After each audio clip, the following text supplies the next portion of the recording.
Mutual fund choose பண்ணுறது மக்களுக்கு என்ன தயக்கம்னு நீங்கள் நினைக்கிறீங்க? 3 விஷயங்கள் தேவை. பொறுத்தார் பூமி ஆழ்வார். பேங்க் ஃபிக்ஸட் டெபாசிட்ஸில் 200 லட்சம் கோடி இருக்கு. பணத்தை விட்டவங்க தான் ஜாஸ்தியாக இருக்காங்க. இந்த மாதிரி நீங்கள் வாங்கிட்டீங்கன்னா ஒரு புயல் வந்தாலும் ஒரு இடி வந்தாலும் இழப்பும் ஏற்றமும் ஒன்று கிடையாது. நீங்கள் நல்ல ஸ்கீம்ஸை வாங்கியிருந்தாலும் நல்ல கேட்டகரியில் வாங்கியிருந்தாலும் there is a fiduciary responsibility. But மக்களை பொறுத்த வரைக்கும் அது ரொம்ப காம்ப்ளிகேட்டடான விஷயமா பார்க்குறாங்க. இப்போ எல்லா ஃபண்ட் மேனேஜர்ஸும் 20% ஆஃப் த சேலரியை வந்து ஃபண்டு நல்லா பண்ணாட்டினாலும் ஃபண்ட் மேனேஜருக்கு தான் லாஸ் வரும். இன்வெஸ்ட்மெண்ட்ஸ் பண்ணிட்டு ஆரம்பத்தில் இருக்கிற ஆர்வம் நிறைய பேருக்கு தொடர்ந்து இருக்கிறதே கிடையாது. அதுக்கு உண்டான டயத்தை நீங்கள் கொடுக்கலன்னு சொன்னால்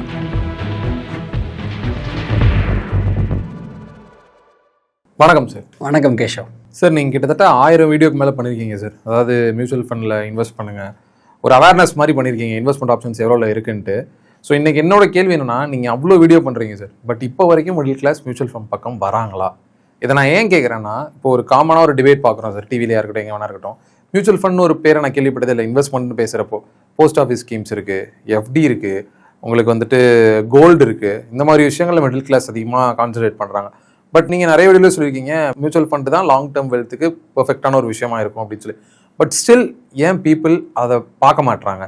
ஏன்னா இந்தியாவில் அதிகப்படியான மக்கள் யார் இருக்காங்க அப்படின்னு பார்த்தா மிடில் கிளாஸ் தான் இருக்காங்க. ஸோ அவங்க ஏன் அதை சூஸ் பண்ணவே மாட்டுறாங்க? ஏன்னா அதான் ஒரே ஒரு லாங் டேர்மில் பெரிய வெல்த் ஜென்ரேட் பண்ணுறதுக்கு ஒரே ஒரு ஆப்ஷன்றப்போ அது சூஸ் பண்ணுறது மக்களுக்கு என்ன தயக்கம்னு நீங்கள் நினைக்கிறீங்க?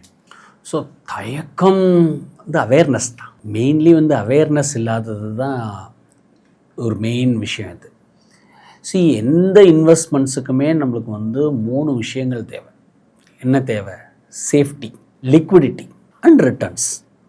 பாதுகாப்பாக இருக்கணும், வேணுங்கிறப்ப எடுத்துக்க முடியணும், ஓரளவுக்கு இன்ஃப்ளேஷன் அட்ஜஸ்டடாக ரிட்டர்ன்ஸ் இருக்கணும். இதுதான் இது. பட் இது 3மே வந்து மியூச்சுவல் ஃபண்ட்ஸுங்கிறது வந்து ஒரு அசட் கிளாஸ் கிடையாது. It's an investing vehicle. நம்ம போய் கோல்டில் மியூச்சுவல் ஃபண்ட்ஸ் மூலமாக பண்ணலாம், நம்ம போய் ஈக்விட்டி மியூச்சுவல் ஃபண்ட்ஸ் மூலமாக பண்ணலாம், நம்ம போய் அமெரிக்கன் ஈக்விட்டியில் மியூச்சுவல் ஃபண்ட்ஸ் மூலமாக இன்வெஸ்ட் பண்ணலாம். ஸோ முதல்ல mutual fund is an investing வெஹிக்கிள்ங்கிறத நம்ம நல்லா தெளிவாக தெரிஞ்சுக்கணும்.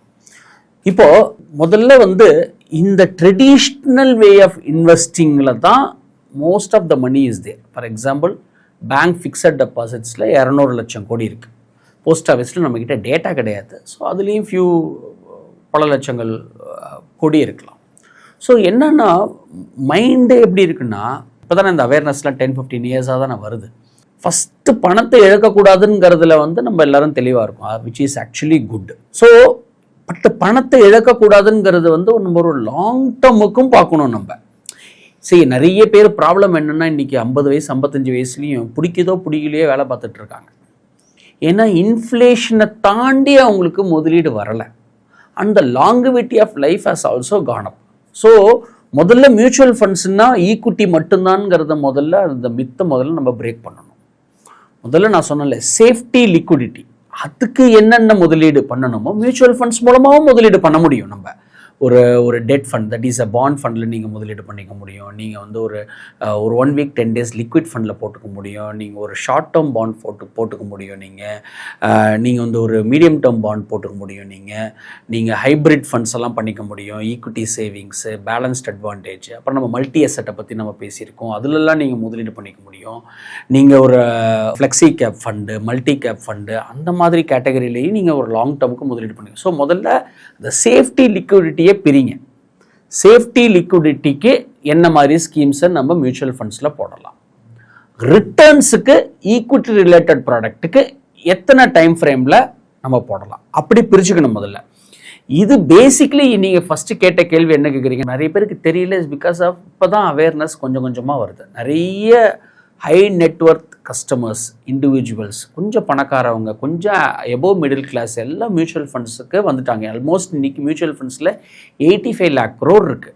வெரஸ் பேங்க் ஃபிக்ஸட் டெபாசிட்ஸ் இன்றைக்கி 200 லட்சம் கோடி, விச் இஸ் 1/3 ஆஃப் த மணி இன்றைக்கி மியூச்சுவல் ஃபண்ட்ஸில் வந்துருச்சு. வெரஸ் அமெரிக்கா அந்த மாதிரி மேலை நாடுகளெல்லாம் பார்த்தீங்கன்னா எல்லோரும் மியூச்சுவல் ஃபண்ட்ஸ் வச்சுருப்பாங்க. 401(k) எல்லாருமே வந்து என்ன பண்ணுவாங்கன்னா ஃபினான்ஷியல் அசட்ஸு வச்சுக்கோங்க. முதல்ல மியூச்சுவல் ஃபண்ட்ஸு வந்து நம்ம நிறைய வீடியோ பண்ணியிருக்கோம். நம்ம skin in the game video பண்ணோம், மியூச்சுவல் ஃபண்ட்ஸில் அதெல்லாம் நம்ம ஒன்றா வருவோம். பட் பாயிண்ட் என்னென்னா, மியூச்சுவல் ஃபண்ட்ஸ்னால் ஈக்விட்டி கிடையாது. அந்த முதல்ல அவங்க பிரேக் பண்ணிக்கணும். அது மியூச்சுவல் ஃபண்ட்ஸ்னால் ஈக்விட்டின்னு நிறைய பேர் நினச்சிட்டு வரதே கிடையாது. That is actually not right. Sir இப்போது நீங்கள் சொன்னீங்க அவேர்னஸ் இல்லை அப்படின்னு சொல்லிட்டு, பட் எனக்கு தெரிஞ்ச நிறைய பேர் டேரக்ட் ஸ்டாக்ஸில் இன்வெஸ்ட் பண்ணுறாங்களே சார், டேரெக்டாக ஸ்டாக் பர்ச்சேஸ் பண்ணுறாங்க, டிமேட்டில் வச்சுக்கிறாங்க, இந்த மாதிரி விஷயங்கள் நான் பார்த்துட்டு தான் வரேன். ஆனால் மியூச்சுவல் ஃபண்டுக்கான நீங்கள் சொல்கிறீங்களா அவேர்னஸ் இல்லை, அதனால தான் அந்த மாதிரி நான் பார்க்குற மாதிரி தெரியல. இப்போ கம்மியாக வந்து அவேர்னஸ் கொஞ்சம் கொஞ்சமாக வந்துட்டு இருக்கு, ஓகே.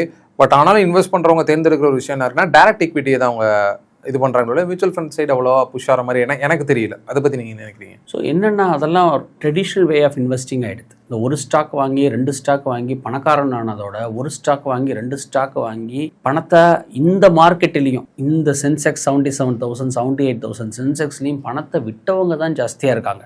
இது ஐ எம் சீயிங் இந்த last 18 months to 24 months. Maybe கோவிடுக்கு அப்புறம் எதில் போட்டிருந்தாலும் ப்ராஃபிட்டாக வந்திருக்கும். Last 2 years people have not made great money. Of course 2 years is not the criteria we should see. But என்ன பாயிண்ட் சொல்ல வரனா, ஒரு 5 வருஷம் ஐடி ஸ்டாக்ஸ் எடுத்துங்க, பெரிய ரிட்டர்ன்ஸ் கிடையாது. எந்த பெரிய நிஃப்டி 50லேயே நிறைய டெஸ்பாரிட்டி இருக்குது உங்களுக்கு. ஒரு லார்ஜ் கம்பெனிஸ் எல்லாம் ஹஸ் நாட் டன் வெல். இப்போ நம்ம எந்த ஸ்டாக்கு நம்ம போவானோ, நிறைய banking stocks have not done well, நிறைய technology stocks severely beaten in the last few days நம்ம பார்த்துருப்போம். நம்ம இன்ஃபேக்ட் 5 வருஷம் ரிட்டர்ன்ஸே எடுத்துட்டாங்க. ஸோ ஐதர் காலத்து பழசை நம்ம மறந்துடணும். இப்போ எப்படி கோபுரம் கட்டணும், ஒவ்வொரு கல்லாக நீங்கள் ஸ்டாக் வாங்கினா அது ப்ராப்ளம். ஒரு கோபுரம் விச் இஸ் அன் இண்டெக்ஸ், ஒரு கோபுரம் which is a flexi gap, multi cap, multi asset, இந்த மாதிரி நீங்கள் வாங்கிட்டீங்கன்னா ஒரு புயல் வந்தாலும் ஒரு இடி வந்தாலும் தாங்கும் உங்களுக்கு. ஏன்னா எல்லா ஸ்டாக்கும் அடி வாங்காது, எல்லா ஸ்டாக்கும் பர்ஃபார்ம் பண்ணாது. So will get an average portfolio and இழப்பு கம்மியாக இருக்கும். நம்ம நிறைய வீடியோவில் சொல்லியிருக்கோம், உங்களுடைய முதலீடு எவ்வளோக்கு எவ்வளவு இழப்பு கம்மியாக இருக்கோ, ஆனால் லாங் ரனில் நீங்கள் ஸ்கேலப் பண்ணும்போது, போர்ட்ஃபோலியோ சைசிங் பண்ணும்போது உங்களுக்கு நல்ல ரிட்டர்ன்ஸ் இருக்குன்னு சொல்லியிருக்கோம். ஒரு சின்னதாக சொல்லணும்னா, திருப்பி இன்னொரு தடவை நம்ம சொல்லலாம். 100 ரூபா முதலீடு பண்ணுறீங்க, 20% டவுன் ஆகுது, 80 ரூபா ஆகுது.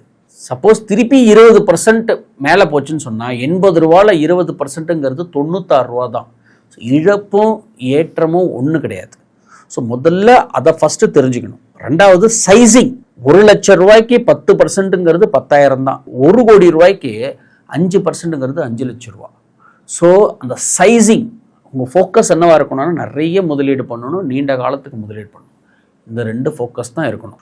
ஸோ நீங்கள் ஆஸ் அன் இன்வெஸ்டரு ஒரு ஸ்டாக் 2 ஸ்டாக் 10 ஸ்டாக் வாங்குறதெல்லாம் மறந்துடுங்க. Build an index. முடிஞ்சால் நிஃப்டி 50, அதை விட இன்னும் ரிஸ்க் ஸ்ப்ரெட் பண்ணணும்னா ஈக்குவல் நிஃப்டி 50. இது எந்த அட்வைஸரும் போவானா, நானே வாங்கணுங்கிறவங்களுக்கு. But diversified mutual fund, flexi cap, multi cap, 5 years 7 years 10 years 15 yearsல சூப்பர் ஆல்ஃபா கொடுத்துருக்கு. அப்படின்னா என்னென்ன, இண்டெக்ஸோட 2-4% ரிட்டர்ன் ஜாஸ்தியாக கொடுத்த ஃபண்ட்ஸ்லாம் ஏகப்பட்ட ஃபண்ட்ஸ் இருக்குது. ஆக்சுவலாக நல்ல ரெப்யூட்டட் ஃபண்ட் ஹவுஸாக, நல்ல ஃபண்ட் மேனேஜராக நீங்கள் பார்த்து ஒரு அட்வைசர் மூலமாக நீங்கள் பண்ணும்போது டெஃபினட்டாக you will make money. So நீங்கள் என்ன பண்ணணும்னா, கோபுரம் மாதிரி எல்லாத்துலேயும் நீ எவ்வளோ அடித்தாலும் தாங்கணும் அப்படின்னு சொன்னால், move to index, move to mutual funds, move to basket of portfolio. ஒரு ஸ்டாக் 2 ஸ்டாக் வாங்கி பணத்தை விட்டவங்க தான் ஜாஸ்தி அப்படிங்கிறது என்னுடைய வியூ. ஓகே சார், இப்போது இந்த கொஸ்டினுக்கான ஆன்சர் ஒரு மியூச்சுவல் ஃபண்ட் பிகினர்ஸ் கைடு மாதிரி இருக்கட்டும் சார். நான் என்ன கேட்குறேன்னா, இப்போ நீங்கள் சொன்னீங்க அவேர்னஸ் இப்போ கொஞ்சம் கொஞ்சமாக வந்துட்டு இருக்கு, மக்கள் வந்துட்டு இருக்காங்கன்னு சொல்கிறீங்க. பட் அவேர்னஸ் எல்லாருக்கும் போய் சேருமா அப்படின்னா அது ரொம்ப நாள் ஆகும். ஸோ இந்த ஒரு வீடியோ இப்போது சோஷியல் மீடியாவில் எல்லா பிளாட்ஃபார்மும் இருக்குது. ஸோ இப்போ நம்ம இந்த வீடியோ எடுக்கிறோம் சார். ஒரு நிமிஷத்துக்கு சொல்லுங்கள் சார், மியூச்சுவல் ஃபண்டில் என்ன பெனிஃபிட்ஸ் சார் அப்படி இருக்குது? மிடில் கிளாஸ்க்கு இருக்க ஒரே இன்ஸ்ட்ருமெண்ட் லாங் டேர்மில் வெல்த் கிரியேட் பண்ணால் அதுதான் சொல்கிறீங்க. ஸோ அப்படின்றப்போ என்ன பெனிஃபிட்ஸ் இருக்குது? மக்கள் தடுக்கிறாங்கன்னா, நீங்கள் அதாவது வராமல் இருக்காங்கன்னா, நீங்கள் சொன்னீங்க அவேர்னஸ் இல்லைன்னு. சரி, அவேர்னஸ்க்காக ஒன்று பண்ணலாமே, நீங்கள் சொல்லுங்கள் மியூச்சுவல் ஃபண்ட் எதுக்காக வரணும், என்ன பெனிஃபிட்ஸ் இருக்குது? டிரான்ஸ்பரன்சிமா. டெய்லி உங்கள் முதலீடை மேலே போச்சா கீழே போச்சான்னு பார்த்துக்க முடியும். உங்கள் பணத்தை யாருமே எடுத்துகிட்டு போக முடியாது. இன்றைக்கி லேண்டில் ப்ராப்ளம் என்ன, ஏதாவது ஒரு பொலிட்டிக்கல் பார்ட்டி எடுத்துட்டாங்கன்னா, இல்லை ஏதாவது லிட்டிகேஷன்னு சொன்னால் உங்கள் இடம் உங்களுதுன்னு சொல்கிறதுக்கு 20 வருஷம் ஆகிடும். கோல்டு, ஃபிசிக்கல் கோல்டு வச்சுருக்கீங்க, ஒரு உதாரணத்துக்காக சொல்கிறேன், நான் எந்த அசட் கிளாஸ்லேயும் நல்லது இருக்குது கெட்டது இருக்குது. ஒரு பொருளை திருட முடியும்னா அது கோல்டு தான். வேறு ஏதாவது திருட முடியுமா? உங்கள் மியூச்சுவல் ஃபண்ட்ஸை திருட முடியுமா? உங்கள் ஃபிக்ஸட் டெபாசிட்ஸை திருட முடியுமா? ஸோ எல்லாத்துலேயும் பாதகங்கள் இருக்குது. வேற மியூச்சுவல் ஃபண்ட்ஸில் உங்கள் பேங்க் அக்கௌண்ட் லிங்க் பண்ணியிருக்கு. அப்படின்னா என்னென்னா உங்கள் பணத்தை யாரும் எடுத்துகிட்டு போக முடியாது. இப்போது பணத்தை நீங்கள் உங்கள் இன்வெஸ்ட்மெண்ட்ஸு உங்கள் பேங்க் அக்கௌண்ட்டை லிங்க் பண்ணிடுறீங்க. பணத்தை எடுத்தீங்கன்னா உங்கள் அக்கௌண்ட்டு தான் கிரெடிட் வரும், உங்கள் அப்பா அக்கௌண்ட்டுக்கோ ஒய்ஃப் அக்கௌண்ட்டுக்கோ கிரெடிட் வராது. Which is very very very very safe. Whereas all other option, chit fund போடுறாங்க, அன்ரெகுலேட்டடாக நிறைய பண்ணுறாங்க, அதெல்லாம் it is not very safe. So first நம்ம என்ன தெரிஞ்சுக்கணும், mutual funds it is an excellent ப்ராடக்ட்டுங்கிறது தெரிஞ்சுக்கணும். செகண்ட் சோஷியலிசம் ஆஃப் கேபிட்டலிசம் இருக்குது. ஒரு 2000 ரூபா பணத்தை கூடி ஒரு fund manager who studied from IIT, IIM, 20 வருஷம் experience, managing the fund house, அதை தவிர ஒரு ரெகுலேஷன், ஆம்ஃபி, செபி, கவர்னிங் பாடியோட ஒரு டிஸ்ட்ரிபியூட்டர் மூலமாக இன்வெஸ்ட்மெண்ட் பண்ணும்போது there is a fiduciary responsibility. இதில் தமிழில் கூட நம்மளால சொல்ல முடியாது. fiduciary responsibilityனா என்னென்னா, என் பணத்தை நம்ம என்ன வேணால் பண்ணலாம், பட் மற்றவங்க பணத்தை ரொம்ப ஜாக்கிரதையாக நம்ம ஹேண்டில் பண்ணணும். அதான் fiduciaryன்னு சொல்லுவோம். இந்த fiduciary responsibilityயோட mutual fund managers handling the portfolio. மேலே போச்சு கீழே போச்சு டெய்லிக்கு உங்களால் பார்த்துக்க முடியுமே. எந்த அசட் கிளாஸும் நீங்கள் அப்படி பார்த்துக்க முடியாது. உங்கள் வீடாக இருக்கட்டும், ஒரு ரெகுலேஷன் சொல்கிறேன்னா, ரெகுலேஷன்னா என்ன, கார்னரில் ஒரு இடம் இருக்குது, மிடில் ஆஃப் த ரோட்டில் ஒரு இடம் இருக்குது, போயஸ் கார்டனில் ஒரு இடம் இருக்குது. ஒரு எக்ஸாம்பிள் சொல்கிறேன், அங்கே ஒரு ரேட்டு, இங்கே ஒரு ரேட்டு, இப்படி ஒரு rate. there is no regulation to the real estate. Major asset class real estate. Whereas mutual ஃபண்ட்ஸில் ரெகுலேட்டட். உங்களுக்கும் ஒரே வேலை தான், பெங்களூரில் ஒருத்தவருக்கும் ஒரே வேலை தான், அஸ்ஸாமில் ஒருத்தர் முதலீடு பண்ணாலும் ஒரே வேலை தான். மார்க்கெட் மேலே போனால் உங்களுக்கு மேலே போகும், மார்க்கெட் கீழே வேணால் உங்களுக்கும் கீழே வரும். So it is fair and equitable. ஒருத்தருக்கு பெருசாகவும் ஒருத்தருக்கு சிறுசாகவும் கிடையாது. Even a smaller money. முன்னாடி நான்லாம் மியூச்சுவல் ஃபண்ட்ஸை இண்டஸ்ட்ரி ஸ்டார்ட் பண்ணும்போது 25 லட்சம் பாண்ட் ஃபண்ட். ஒரு பாண்ட் ஃபண்டில் முதலீடு பண்ணால் 25 லட்சம் 50 லட்சம் தான் மினிமமே முதலீடு பண்ணணும். இப்போ 5000 ரூபா முதலீடு பண்ணலாம். நீங்கள் எஸ்ஐபி, ஈக்விட்டி எஸ்ஐபியில் 500 ரூபா முதலீடு பண்ணலாம். 250 ரூபா முதலீடு இப்போ இன்ட்ரடியூஸ் பண்ணியிருக்காங்க. இதெல்லாம் it was not possible 20 years before. So small man, ஒரு எளிய மக்கள், ஒரு சாமானிய மக்கள் மியூச்சுவல் ஃபண்ட்ஸில் முதலீடு பண்ணுவார். சாமானிய மக்கள் ஒரு 5000 ரூபா தான் முதலீடு பண்ணால் லேண்ட் வாங்க முடியாது, கோல்டு வாங்க முடியாது, வீடு வாங்க முடியாது. வேறஸ் இது ஸ்மாலர் பீப்புள் கூடி மியூச்சுவல் ஃபண்ட்ஸை அணுக முடியும். Safety, liquidity, returns. சார், என்னோட இன்னொரு கேள்வினா, நீங்கள் சொன்னீங்க இப்போ உங்கள் கையிலே நீங்கள் பார்த்துக்கலாம், இவ்வளோ நீங்கள் உங்கள் போர்ட்ஃபோலியோ என்ன இருக்குது, எப்படி போகுது எல்லாமே நீங்கள் பார்த்துக்கலாம்னு சொல்கிறீங்க. பட் மக்களை பொறுத்த வரைக்கும் அது ரொம்ப காம்ப்ளிகேட்டடான விஷயமா பார்க்குறாங்க. நான் ஏன்னு சொல்லிடுறேன், ஏன்னா இப்போ கோல்டு பார்த்தீங்கன்னு வச்சுக்கோங்க, அவங்க விலை ஏறுதா இறங்குதா இதெல்லாம் நீங்கள் போய் பேசிக்காக ஒருத்தட்ட கேட்டால் கூட காமனாக இருக்கவரும் சொல்லிடுவார், அது இப்படி தான்ப்பா போகுது. அதே மாதிரி எப்படி சைட் போட்டிங்கன்னா இன்ட்ரெஸ்ட் இவ்வளோன்னு சொல்லிடுவாங்க, அதை வச்சு நம்ம கேல்குலேட் பண்ணிக்கலாம், அதுவும் ஈஸி. பிபிஎஃப், அதாவது போஸ்ட் ஆஃபீஸ் சைடு போட்டாலும் அதே தான், ஃபிக்ஸடாக ஒரு இன்ட்ரெஸ்ட் ரேட் இருக்கும், அதை வச்சு நம்ம கேல்குலேட் பண்ணிக்கலாம் எவ்வளோ இன்ட்ரெஸ்ட். ஸோ இதில் பார்த்தீங்கன்னா ஒரு விஷயத்தை போய் நம்ம காசை இப்போ 100 ரூபா தான் போடுறோம் அப்படின்னா 100 ரூபாய்க்கு நம்ம எவ்வளோ யூனிட்ஸ் வாங்குறோம், என்ஏவி என்ன, இவ்வளோ காம்ப்ளிகேஷனான விஷயம் இருக்குது அப்படின்னு அவங்க நினைக்கிறாங்க. ஸோ இதை பற்றி நீங்கள் என்ன நினைக்கிறீங்க? ஃபஸ்ட்டு அப்படி நீங்கள் மனசளவில் ஃபீல் பண்ணிட்டீங்கன்னு சொன்னால் you need an advisor. Okay. சாக்ரட்டிஸோடைய ஸ்டூடெண்ட் பிளாட்டோவுடைய ஸ்டூடெண்ட் அரிஸ்டாட்டிலுடைய student the great Alexander who conquered the entire world. அலெக்சாண்டர்கிட்ட கேட்கும்போது மை ஆசான் அரிஸ்டாட்டில் சொன்னார், so you must have a mentor, you must have a financial advisor. நம்மளுக்கு விஷயம் தெரியலையா, we can check with the financial advisor. எல்லா ஸ்ட்ரீட்லேயும் எல்லா இடத்துலையும் ரெப்யூட்டட் ஃபினான்ஷியல் அட்வைசர் இருக்காங்க, ஹூ கேன் ஹெல்ப் யூ. உங்கள் சைஸ் சட்டை என்னங்கிறத பார்த்துட்டு அவங்க கரெக்டாக ஃபிட்டின் பண்ணி கொடுப்பாங்க. ஸோ ரெண்டாவது முக்கியமான பாயிண்ட்டு, நீங்கள் பெஸ்ட்டு ட்ரெயினில் தான் ஏறிக்கீங்க, நீங்கள் பெஸ்ட்டு இன்வெஸ்ட்மெண்ட்ஸ் தான் பண்ணியிருக்கீங்க. நீங்கள் பாதியில் குதிச்சிங்கன்னா டெஸ்டினேஷன் ஏற முடியாது. என்ன தெரிஞ்சுக்கணுன்னா, நீங்கள் நல்ல ஸ்கீம்ஸை வாங்கியிருந்தாலும், நல்ல கேட்டகரியில் வாங்கியிருந்தாலும், நீங்கள் சூப்பராக பண்ணியிருந்தாலும், அதுக்கு உண்டான டயத்தை நீங்கள் கொடுக்கலன்னு சொன்னால் you will never reach the destination. 10 வருஷம் பணத்தை நீங்கள் 6 மாதத்துலேயே பார்த்துக்கிட்டே இருந்தீங்கன்னா you will never make money. ஆக்சுவலாக அதுதான் நீங்கள் தெரிஞ்சுக்கணும். இங்கே பொறுத்தார் பூமி ஆழ்வார். Patience is very important, discipline is very important, focus is very important. PDF is the important criteria in investing. குக்கரில் சாதத்தை வச்சுட்டு திறந்து குக்கரை பார்த்துக்கிட்டே இருந்தீங்கன்னா சாதமும் வேகாது, பருப்பும் வேகாது. அரை மணி நேரம் டைம் கொடுத்தீங்கன்னா சாதம் வெந்துடும், அதுக்கப்புறமா நீங்கள் எடுத்து அழகாக சாப்பிட்லாம். ஸோ இன்வெஸ்ட்மெண்ட்ஸ் பண்ணிவிட்டு ஆரம்பத்தில் இருக்கிற ஆர்வம் தொடர்ந்து நிறைய பேருக்கு தொடர்ந்து இருக்கிறதே கிடையாது. 10 வருஷம் பணத்தை 10 வருஷத்துக்கு தான் முதலீடு பண்ணணும். 1 வருஷத்துலேயே பார்த்தீங்கன்னா nothing is going to change in your life. அதை புரிஞ்சுக்கிட்டா போதும். அதனால தான் people have not made great money despite so much returns and wealth created by mutual funds. The retail investors இந்த பயணிச்ச இது பார்த்தீங்கன்னா கோவிடுக்கு அப்புறம் கொஞ்சம் நிறைய பேர் இருக்காங்களே தவிர ஒரு 15 வருஷமா என்ன ரிட்டர்ன்ஸ் நீங்கள் சொன்னால் நம்பவே மாட்டீங்க. நீங்கள் பழைய வீடியோலே சொல்லியிருக்கோம், every 10 years Nifty has become சென்செக்ஸ்னு சொன்னோம் market returns. But phenomenal returns இந்த லாஸ்ட் 2 decades. அவ்வளோ ரிட்டர்ன்ஸ் நெக்ஸ்ட் 2 decadesக்கு இருக்குமானா I don't know. But average inflation 6%, country is growing at around 6%, which means the growth is permanent.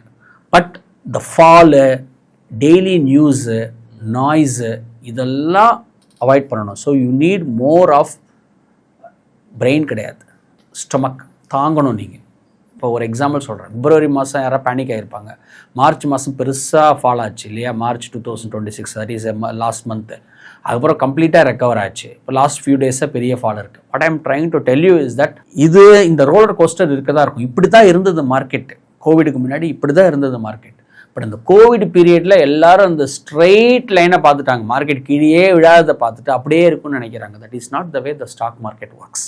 இன்னொரு முக்கியமான விஷயம் என்னென்னா, இப்போ எல்லா ஃபண்ட் மேனேஜர்ஸும் அவங்களோட 20% of the funds, 20% of the சேலரியை வந்து அவங்க மேனேஜ் பண்ணுற ஸ்கீம்லேயே கொடுக்கணும். விச் மீன்ஸ் நான் சமைக்கிற பொருளை நானே சாப்பிட்ணும். அதை 3 வருஷம் லாக்இன்னு செபி சொல்லியிருக்காங்க. விச் மீன்ஸ் ஃபண்டு நல்லா பண்ணாட்டினாலும் ஃபண்ட் மேனேஜருக்கு தான் லாஸ் வரும், ஃபண்டு நல்லா பண்ணால் ஃபண்ட் மேனேஜர் லாஸ் வரும். ஸோ ஹீ வில் யாருமே வந்து ஒரு நஷ்டமானதை பண்ணணும்னு யாருமே பண்ண மாட்டாங்க. ஸோ விச் மீன்ஸ் மியூச்சுவல் ஃபண்ட்ஸில் there are lot of regulation which is helping the retail investors to participate. யாரெல்லாம் மியூச்சுவல் ஃபண்ட்ஸில் முதலீடு பண்ணலையோ 10 வருஷம் கழித்து they will regret, 15 years கழித்து they will regret for a simple reason. ஏன்னா எளிய மக்களால் இன்றைக்கி முதலீடு பண்ணக்கூடிய ஒரு பொருளை நம்ம இன்றைக்கி பண்ணலன்னா, ஏன்னா மரம் வேணும்னா இன்றைக்கி செடி வைக்கணும்ல, 10 வருஷத்துக்கு அப்புறம் ஏதாவது வேணும்னா இன்றைக்கி நீங்கள் பண்ணணும்ல.